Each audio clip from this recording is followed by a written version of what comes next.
But this particular day, I said bank on Wade Taylor breaking that record in the first half. And I'm not saying I went out on a limb because that guy can do that at all times. It took him about 5 minutes? 5 minutes, and I think 41 seconds to be exact. I think that's right. For him to cement his legacy, and look, he's already in A&M lore no matter what. He is the face of this era, right? Yeah. But for him to... By the way, face of his dad, he looks just like his dad. Does he really? Yeah, his dad's just, look at Wade 40 years from now. That's his dad. That's his dad. Yeah. Okay. Well, I think for him to cement his place like even higher than it is, we've got to have some March success, right? And that March success can be in the SEC tournament, right? Go on a run, win the SEC tournament. Cool, we'll take it, right? But I'm talking about March. Yeah, that's where great players are judged. Yeah. You know, when I ask you about Christian Laettner, what comes to mind? The shot? Against Duke in the tournament. Had that same shot been made in an ACC game, it'd been great.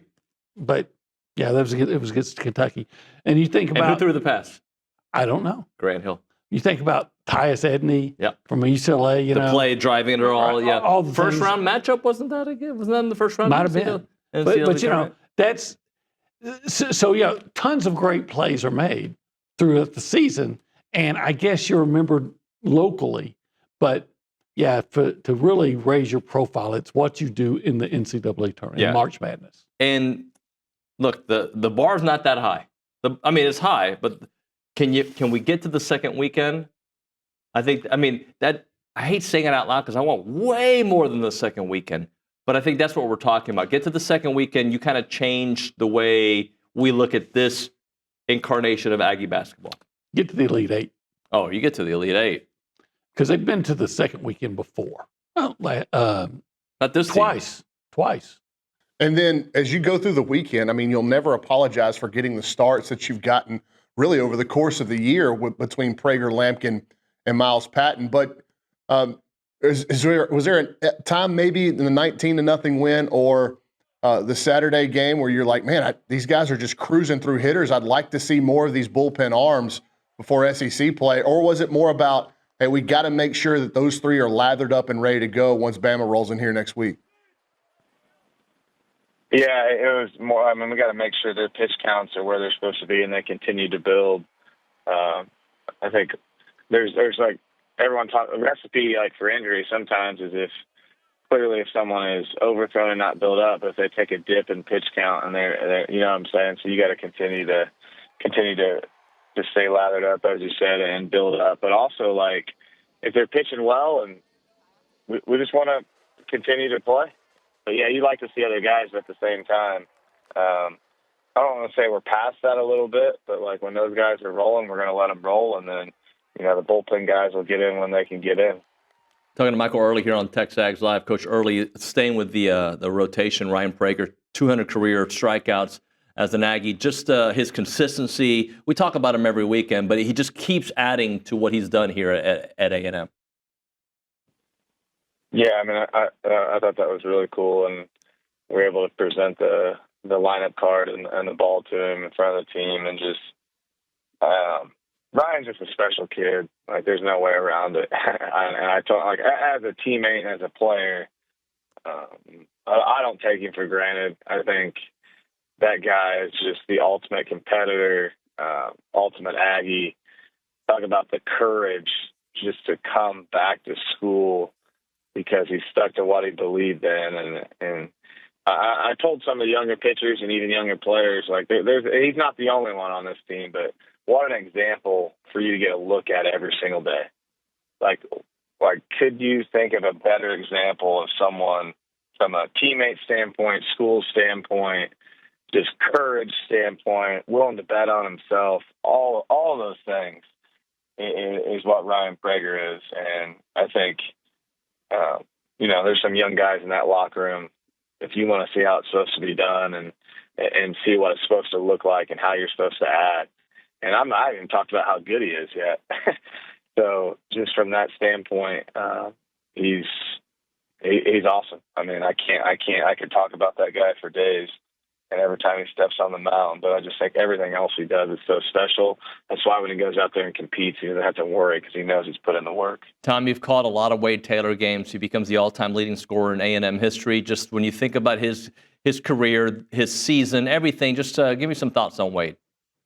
Well, listen, I'll never forget them putting his banner in the rafters and the look on his face. And he came over and spent some time with me afterwards and was kind enough to talk about his career and how he got here. And I love when you get a player, and this is really hard to do in the middle of a season, but given the fact that his numbers going in the rafters, he was being reflective, to reflect on what a career means before the career ends. It's really hard for guys and girls to extract themselves from the immediacy of the moment, but having his family there and the fact that it was a surprise. By the way, we had no idea that was going to happen post game. In fact, a lot of times, just to pull back the curtain, at the end of a game, we generally do a post game interview. But if there's another game right behind us, or people have flights to catch, or there's been issues in the truck or the control room, sometimes we just wash our hands and say, hey, great game. You know, they're not interested in doing it, or we can't find a way to make this work. In fact, Jimmy Dykes, when that game ended, looked at me and he goes, man, I got to drive to Houston. I got another game tomorrow. So, like, hey, man, just go ahead and go get to the hotel. And I had nowhere to go. So I just kind of set up camp. We had no idea that moment was going to happen. And I don't think anybody in that building will ever forget that. And the people that Buzz said, hey, if you're going to leave, go ahead and leave. I think of those people the same way I think of the taillights in the background of Kirk Gibson's walk-off home run against the A's in 1988 World Series. Like, those are people that are going to forever regret leaving a little bit early to beat traffic when they could have been there for that moment. So I think he's been an amazing player since day one. He's carried a lot of weight on his shoulders since day one as the scoring option with a lot of great players around him. But for a team with high expectations, he's carried the burden. He already was, but he is definitely the face of this era of Aggie basketball. Look, I've said this. I don't know what you're considering this era, right? This the Buzz era. The Buzz. Well, for sure. I think when you're talking about the Buzz era, it's hard to cut it off. Q had a part. Q was a huge part. But, I think the first thing I think of is, like, Wade and Boots. But then it's like, oh, how do you leave off Andy or Henry Coleman? Right. How do you leave off, like you said, like Q? Then there's so many more. Like, how do you leave? Like, Manny's been such a big part of it. There's so many of these guys. How do you leave them? I feel like that's just this team, these guys that have been here throughout it, it's like a group. Mm-hmm. But, yeah, Wade is the face. Kind of like AC was for his group. Joseph Jones. See, I count AC of this era. It's like the modern era of Aggie basketball. There were some greats. Yeah. Back in the 80s before we were here. And a lot of those guys, I feel like, don't get the love they should. I think Bernard King was prior to this era. I'm glad that Wade chased and broke Bernard's record. And here's what I mean by that. Bernard King is one of my favorite players to come through. And Bernard was here, and I had one of my roommates was on the team at that time. It was right after I was in school, and actually on the team and ended up working on staff for Billy Gillespie's first year. And he would basically running and getting sweet tea for Buzz every day and didn't understand, like, what he was accomplishing by doing that. But it was just kind of like, you're doing the grunt work, bottom floor. This is coaching back then. Nowadays, you probably, can just walk in and demand more money and less responsibility and that's every profession, it feels like nowadays. But back in the day, you run and go get coffee and you run and go get sweet tea. And that was, but you would go do the grunt work and literally mop the floors like Buzz had to do.